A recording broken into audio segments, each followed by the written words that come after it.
Same মেন্টালিটির কাউকে life partner হিসেবে পাওয়া কিন্তু সত্যিই ভাগ্যের ব্যাপার। Hello everyone, this is Kanisht, welcome to my another blog. তো এখন সন্ধ্যে 7টা বাজে। তো আমি শানার পাপাকে বললাম যে চলো একটু বাহিরে যাই। তো ও টুস করে বের হয়ে পড়লো আর আমরা ঘুরতে ঘুরতে চলে এসেছি ড্যাফোডিল ক্যাম্পাসের পাশে রোদেলা ফুড কোর্টে। অ্যাকচুয়ালি লাইটিংটা এমনভাবে ছিল যে আমি বারবার জুম আউট জুম ইন করলেও মানে ভালো মতো লেখাটা দেখা যাচ্ছিল না। হোয়াট এভার, একটা ব্যাপার কি যে শানার পাপাকে আমি যখনই বলি যে চলো এটা করি, ও কখনো মানে না করে না। ও বলে যে হ্যাঁ আচ্ছা ঠিক আছে, তো এইভাবে ওইভাবে মানে ও মানে কি টাইপের যে আমার মেন্টালিটি আর ওর মেন্টালিটি একদমই সেম। কিছু কিছু পছন্দ অপছন্দ হয়তো ডিফারেন্ট আছে, বাট ম্যাক্সিমামই সব সেম সেম। তো আজকে আমাদের এখানে আসার কোনো প্ল্যানিংই ছিল না, হুট করে চলে এসেছি। তো আসার পর আমি বলেছিলাম যে চলো ফুচকা খাই, আর শানার পাপা বলেছিল চলো জুস খাই। তো দুইজনের কোনোটাই আমরা লাস্টে খাইনি। আমরা লাস্টের দিকে ডিসাইড করলাম যে চলো আজকে একটু পিৎজাটা ট্রাই করি এখানের কিরকম কি। তো যেই বলা সেই কাজ, আমরা একটা পিৎজারই অর্ডার দিয়ে দিই 10 ইঞ্চির। তো আমি এখন এখানে দাঁড়িয়ে দাঁড়িয়ে দেখছিলাম যে আসলে উনি কিভাবে কি রেডি করছে ওনাদের কিচেনে। আর যেহেতু এখানে স্টলগুলো খুব একটা বড় না, অনেকের কিচেন মানে বাহিরের দিকে, আবার অনেকের কিচেন সাইডে আছে। আর আমি ওনার পারমিশন নিয়েই ভিডিও করছিলাম, বললো যে সমস্যা নেই। এই এরিয়াটা কিন্তু আমার নানুর বাসার একদমই কাছে, বাট এইখানে আজকে আমি ফার্স্ট টাইম এসেছি। মানে কেমন একটা ব্যাপার, কারণ আমি সবসময় ঘোরাঘুরি পছন্দ করি, যে ক্যাম্পাস বা এদিকে ওইদিকেই যাই। তো এই এরিয়াটাতে আমার খুব একটা যাওয়া হয়নি। তো ব্যাপার না, আজকে এই তো আসা হয়ে গেছে। তো উনি এখন এখানে ফ্রিজ থেকে বের করে চিজটা দিয়ে দিচ্ছে। দেন তারপর যা যা ছিল যে চিকেন সব কিছু দিয়ে হয়তো কুক করবে এটাকে। আর আমি এখানে আসার পর দেখলাম যে ওভেনেও করে মাঝে মাঝে, আবার বাহিরে একদম ফায়ার করেও করে। সত্যি কথা বলতে আমার ফাস্টফুড বা এইসব খাবার একদমই পছন্দ না। আমি সবসময় বাসার খাবার বা নর্মাল যেটা আর কি আমাদের ডেইলি খাবার, ওইটাই আমার ভালো লাগে। বাহিরের খাবার আমি খুব একটা খাই না বললেই চলে। শুধু ফুচকা চটপটি নিয়ে কোনো কথা হবে না, কারণ সব মেয়েরাই এটা পছন্দ করে, তো ওইটা খাওয়া হয়। বাট বাহিরের ফাস্টফুড আমি একদমই পছন্দ করি না, খেলেও কিরকম একটা লাগে।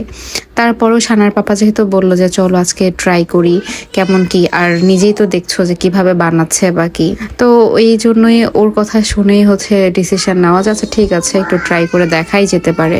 আর আমি দেখলাম যে ওনারা হালকা একটু কুক করেছে ওভেনে, দেন আবার এখানে দিয়ে দিয়েছে। আই হোপ একটু স্মোকি একটা ফ্লেভারের জন্য।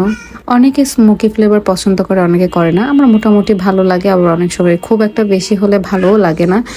আর এই জায়গাটাতে এত তাপ ছিল যে আমি ফোন দিয়ে ক্যাপচার করবো, এটাই অনেক টাফ হয়ে দাঁড়াচ্ছিল, যদিও শানার পাপাই সবটা করেছে। আর এই পাশে ওনাদের প্রাইস লিস্টটা দেওয়া ছিল যে কোনটা কিরকম টাইপের। তো ফাইনালি ওনাদের রেডি হয়ে গেছে, জাস্ট এখন পরিবেশন করবে। আর যেটা কথা ছিল যে আমাদের আজকে সাভার ওই সাইডটাতে যাওয়ার কথা ছিল, বাট হুট করেই আমাদের কখন কি প্ল্যান হয়ে যায়, মানে আমরা নিজেরাও জানি না, হুট করে এই পাশটাতে চলে এসেছি। আর যেহেতু একটু রাত্রে বের হয়েছে, এই জন্য সানায়াকে আর নিয়ে বের হইনি, কারণ আমরা নিজেরাই জানতাম না যে আমরা কোথা থেকে কোথায় যাব বা কি করব। ফাইনালি আমাদের কিন্তু পিৎজাটা রেডি হয়ে গেছে। আর এটা একটু বেশি গরম ছিল, তো একটু ঠান্ডা হোক। আর এই পর্যন্ত আমি সানার পাপার সাথে কি জানি পক পক পক পক করতেছিলাম। আই হোপ পিৎজা নিয়ে গবেষণা করছিলাম। যাই হোক, লুকটা ভালোই ছিল, স্মেলটাও ভালো ছিল।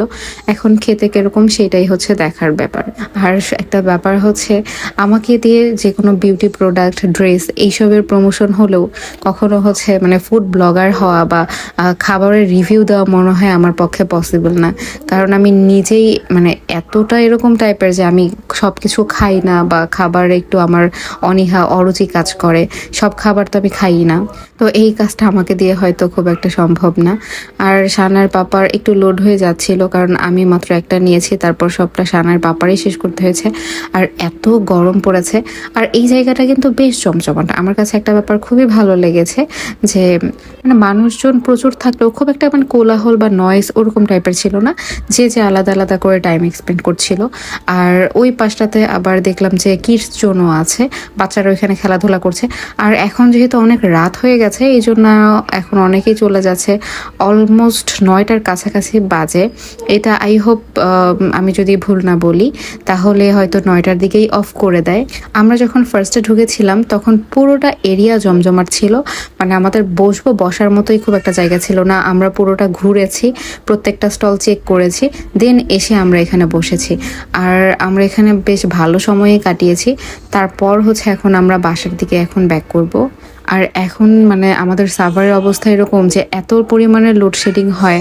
আমি জাস্ট বিকেলের দিকে শাওয়ার করেছি, আর আমার চুল শুকাতে অনেক সময় লাগে। আমি হেয়ার ড্রায়ার ইউজ করি না, কারণ গরম হিট দিলে অনেক সময় চুল রাফ হয়ে যায়। এই জন্য এখানে এসে একটু চুলটা খুলে দিয়েছিলাম, বাট যাওয়ার আগে আমি আবার এটা পেঁচিয়ে খোপা করে নেই, কারণ বাইকে যদি চুল ছেড়ে যায় অবস্থা খুবই বাজে হয়ে যায়। এরকম আবার অনেক এক্সপিরিয়েন্স আছে যে আমি ফিল নিতে যে চুল খুলে গিয়েছি, তারপর আমার চুল আর দেখার মতো অবস্থাতেই ছিল না। যাই হোক, এখন আমরা হচ্ছে বাসার উদ্দেশ্যে রওনা দিয়ে দিয়েছি। অলরেডি 9টা বাজে। বাসায় যেতে যেতে হয়তো 30 মিনিটের মতো লাগবে। আজকের ব্লগটা এখানেই শেষ করছি। যারা যারা এখনো ফলো করেনি অবশ্যই ফলো করে দিবেন। আল্লাহ হাফেজ।